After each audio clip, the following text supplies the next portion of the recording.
Since 1971, when President Nixon took the United States off what was left of the gold standard, the world has operated under a system of money called Fiat.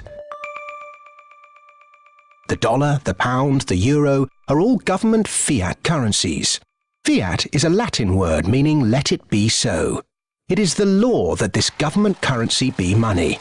Indeed, without that legal enforcement, and the fact that we must pay taxes in this money, that dollar bill or that computer digit that represents a dollar would be pretty much meaningless. Only the government has the power to issue fiat money, but banks can create it through lending. If somebody wants to borrow $10, a bank can create it from nowhere and lend it. It can then charge interest. Banks also create money by lending against an asset, such as a house. They're given the deeds to the house, and they create the money out of nowhere and lend it, at interest, of course. Over the last 40 years, since this fiat system of money became the global norm, the supply of money has grown exponentially. In fact, we've seen the greatest growth in the supply of money in history. But who benefits? Of course, those that have the power to issue money, governments and banks. They haven't had to do anything productive, they just create money. Then those companies and individuals that get this money early. They can spend it before the prices of the things they want to buy have risen to reflect the new money in circulation. In other words, they get services, products, assets cheap.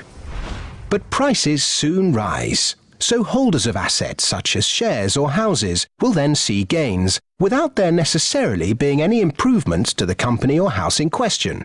Often, this can lead to speculative bubbles. Who gets this money early? However money is created, be it through lending, fractional reserve banking, financial bailouts, or old-fashioned money printing, banks are always at or near the top of the money-issuing pyramid.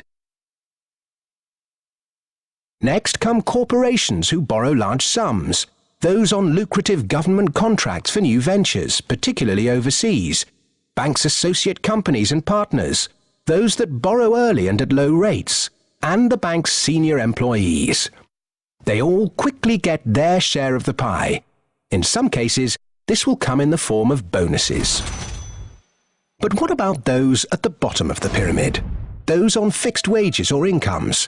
Those who live in remote areas? Or those with savings?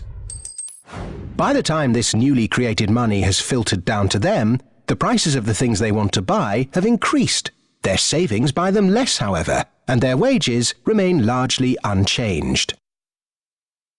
In some cases, they have to take on debt just to be able to afford the things they were previously able to buy, which means they have to go back to the banks. In reality, this process of creating money only redistributes wealth from the bottom to the top of the pyramid, and thus that ever-increasing gulf between rich and poor gets bigger and bigger and bigger.